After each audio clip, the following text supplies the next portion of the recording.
아멘. 아멘. 어제는 주일날 우리가 새벽에 함께 모이지 않았는데요. 어제 새벽 본문은 예루살렘에서 안디옥으로 내려온 어떤 사람들이 이방인 그리스도인들도 반드시 할례를 받아야 한다. 그렇지 않으면 구원받지 못한다. 이런 말로 교회 안에 다툼이 생겼고 그렇다, 그렇지 않다 변론이 생겼습니다.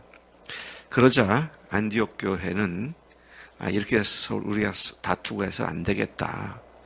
예루살렘 교회로 몇 사람을 파송하자. 그래서 바울과 바나바를 파송을 했는데 그들이 예루살렘 교회에 도착했을 때 바리새파 출신 사람들이 안디옥 교회를 어지럽게 했던 사람들과 똑같이 할례를 받아야 한다. 그렇게 이야기를 주장을 했습니다.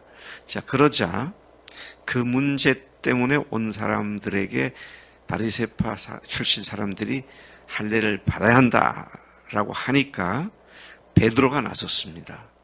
베드로가 나서서 하나님께서 이방인들에게 복음을 전하기 위해 베드로 자신을 택하셨던 일과 또 그들에게 복음을 전한 결과 그들도 우리 유대인 출신 그리스도인과 동일하게 성령을 받았고 하나님께서 그들의 마음을 깨끗하게 하시는 일을 하셨는데 이 일에는 할례를 받은 사람이나 받지 않은 사람이나 차별이 없는 것이다.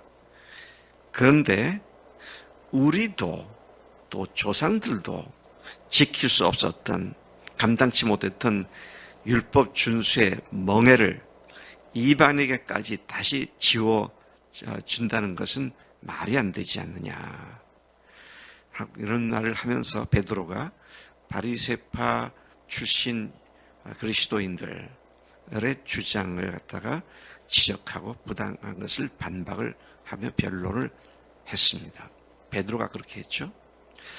자, 그러자 베드로의 변론을 들은 오늘 말씀입니다. 그 베드로의 변론을 들은 예루살렘 교인들은 모두 조용해졌고 바나바와 바울이 하나님께서 자기들을 통해 1차 선교행지에서 있었던 이방인들이 어떻게 하나님의 놀라운 이적을 보았고 믿었는지에 대해서 쭉 이야기를 하니까 그러니까 아마 우리가 생각하기에는 어딥니까? 버가를 거쳐서 그 다음에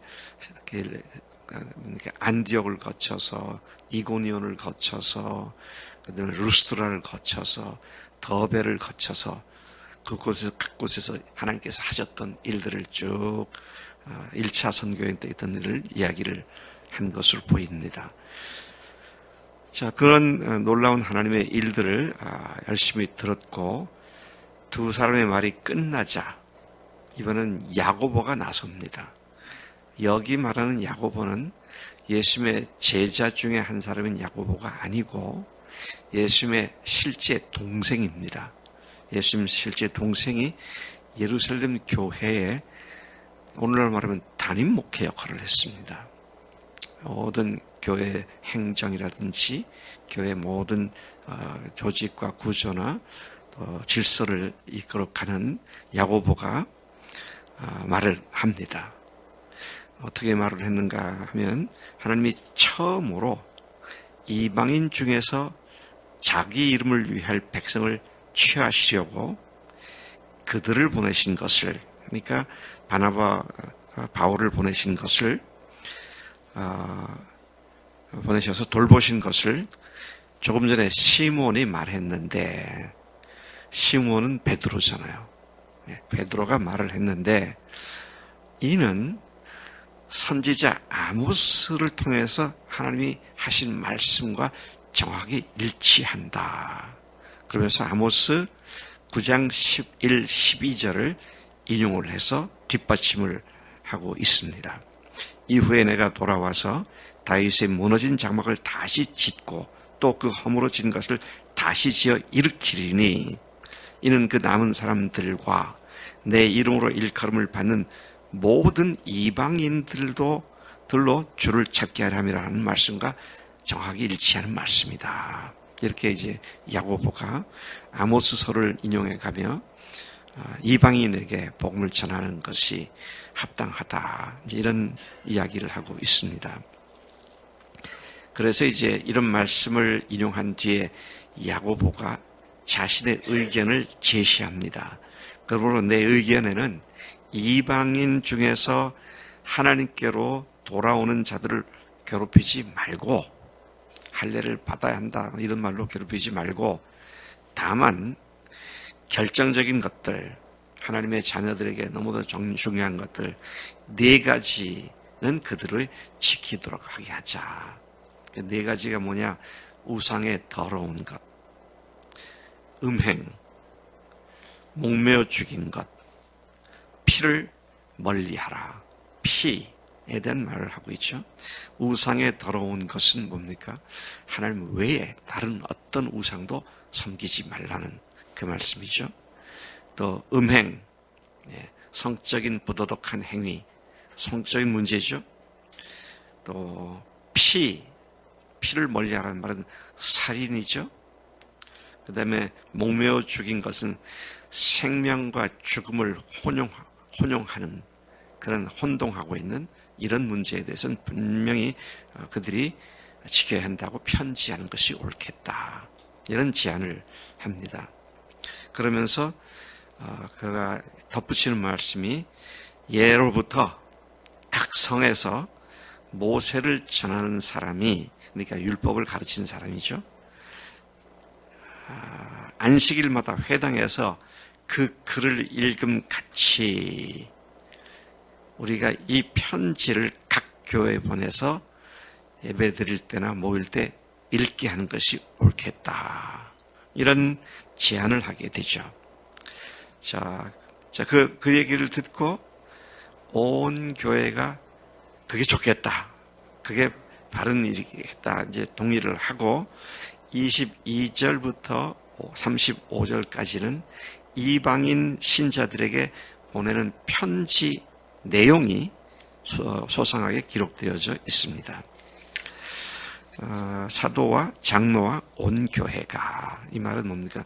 예루살렘 교회 전체가 몇 사람을 택하여 바울과 바나바와 함께 바사바라고도 하는 유다, 그리고 실라 2사람을 안디옥으로 파송할 것을 결정했고, 그들 손에 들려보내는 편지의 내용이 그 다음 23절 이하에 쭉 기록되어 있습니다.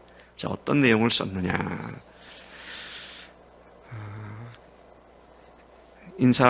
먼저 인사를 하죠. 사도와 장로된 형제들은 안디옥과 수리아와 또 길리기아에 있는 이방인 형제들에게 문안하노라.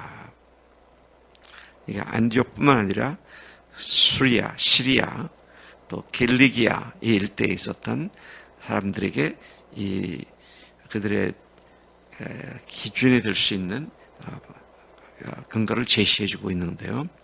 우리가 들어보니 24절, 우리 예루살렘 교회에서 지시한 바도 없는 어떤 사람들이 자기 마음대로 그곳에 가서 그들의 말로 너희들을 괴롭게 하고 마음을 혼란스럽게 한다는 말을 우리가 들었다. 그래서 우리 예루살렘 교회는 25절 26절입니다. 사람을 택하여 우리 주 예수 그리스도의 이름을 위하여 생명을 아끼지 않은, 그리고 우리가 사랑하는 바나바와 바울과 함께 이 2사람을 너에게로 보내기를 만장일치로 결정했다.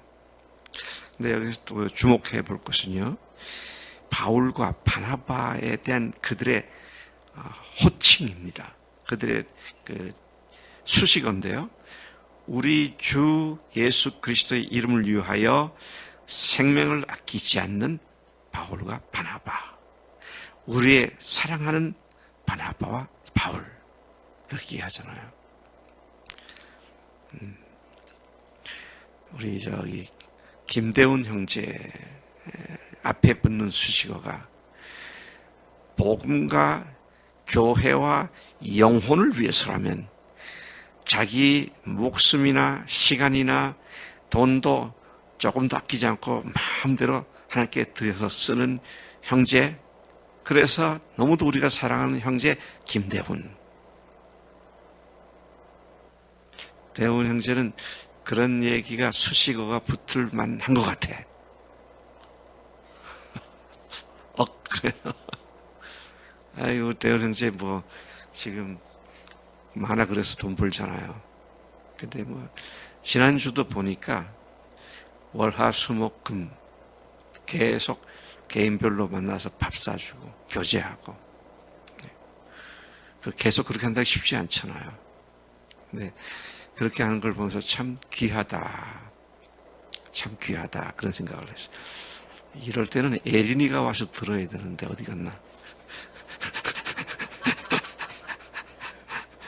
예, 그런 수식어가 붙는 사람들, 우리가 그런 사람들이 대할 마땅한 줄 믿습니다. 네. 우리 전도 선교위원회에서 이번 달 15, 16일 날 인도 꼴까따에 구복기 세미나를 현지 목회자들을 위해서 하는데 한 5, 60명이 오는 것 같아요. 근데 오는 사람들 숙식비가 좀 지원했으면 좋겠다. 그 연락을 받고 위원회에다 연락했더니 위원 중에 한 분이 내가 하겠다. 그래서 그런 분한테도 이제 수식어가 붙으실 것 같아. 우리 주님을 위해서 사는데 돈, 시간, 또 어떤 위협 이런 것들이 문제가 될 수 없잖아요. 네. 좀 이런 귀한 믿음의 사람들이 정말 주님 앞에서 헌신한 모습을 보게 되는 것이죠.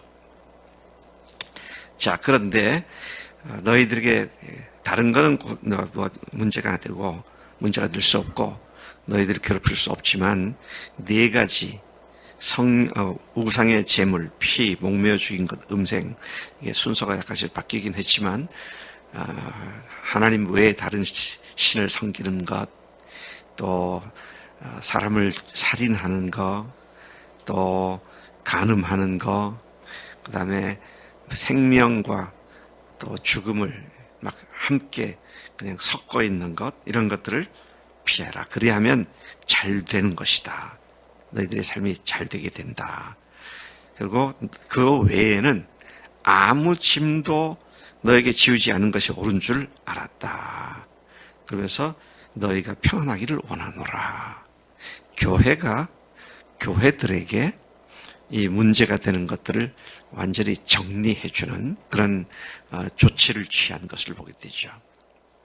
자, 그래서 바나바와 바울이 예루살렘 교회에서 작별을 하고 안디옥에 내려가서 무리들을 모은 후, 교인들을 모은 후 편지를 읽어 주었고 그 위로의 말을 듣고 안디옥에 있는 모든 교인들이 크게 기뻐한 것을 말씀하고 있죠. 32절, 유다와 실라도 그도 선지자들이었다는 것입니다. 그래서 여러 말로 형제를 권면하고 굳게 하고 얼마 있다가 평안히 가라는 전송을 형제들에게 받고 자기를 보냈던 예루살렘 교회로 돌아갔고 바울과 바나바는 안디옥에서 계속 유하면서 많은 사람들과 함께 주의 말씀을 가르치며 전파하게 되었다. 오늘 내용은 이방인에 대한 선교의 방해거리가 되었던 유대인들의 선입견을 이렇게 제거하는 공식적 절차가 있었음을 말해주고 있죠. 우리도 이제 2주 후면 전도대회를 합니다. 전도를 하기 위해서 영혼들을 초청하고 하는 일을 전도해야 할 나에게도 여러 문제가 있어서 방해를 받고 초청을 받은 사람에게도 여러 가지 문제가 있어서 방해를 받게 됩니다. 그런데 이것들이 하나씩 제거가 되고 그들을 제대로 초청하고 또 그들이 제대로 복음을 들을 수 있도록 우리가 주님 앞에 기도해야 할 줄로 믿습니다. 이 조치를 취한 것을 누가 취했느냐 하면요, 28절 보니까 성령과 우리는 그랬습니다. 성령은 성령님이시죠. 우리는 예루살렘 교회입니다. 성령의 생각과 교회의 생각이 일치되는 것을 말하죠. 교회에서 무엇을 한다고 할 때에는 성령께서 우리에게 일을 하라고 시구나, 이 확신이 있어야 됩니다. 그런데 기도도 하지 않고 교회에 사는 일에 대해서 가타부타 이런 말할 필요가 없어요. 성령과 우리가 이렇게 너희들을 권한다, 이런 말이 주님을 주인으로 모신 부활하신 예수님께 주재권을 온전히 인정한 교회들의 마땅한 일인 줄로 믿습니다. 하나님 아버지 감사합니다. 이 아침 주님께서 2000년 전 안디옥 교회에 소란을 피운 문제를 예루살렘 교회가 그들의 문제를 또 정리해주는 소중한 형제 교회들의 사랑의 모습을 봅니다. 하나님, 저희들도 불과 2주 남짓 이제 전도 초청 집회를 앞에 두고 있는데, 하나님 이 2주간 동안이라도 열심히 기도해서 성령님께서 준비시켜준 영혼들을 우리 교인들이 알게 하시고, 그들에게 가서 모든 초청을 하고 초청을 받는 일에 장애가 된 것들을 제거하는 성령의 손길을 보며 영혼 구원의 역사가 이 주에 이곳에서 왕성히 일어날 수 있도록 은혜 내려 주옵소서. 하나님께서 그렇게 하실 것을 의지하며 또 믿고 감사드리며 예수님의 이름으로 기도를 쌉나이다. 아멘. 아멘.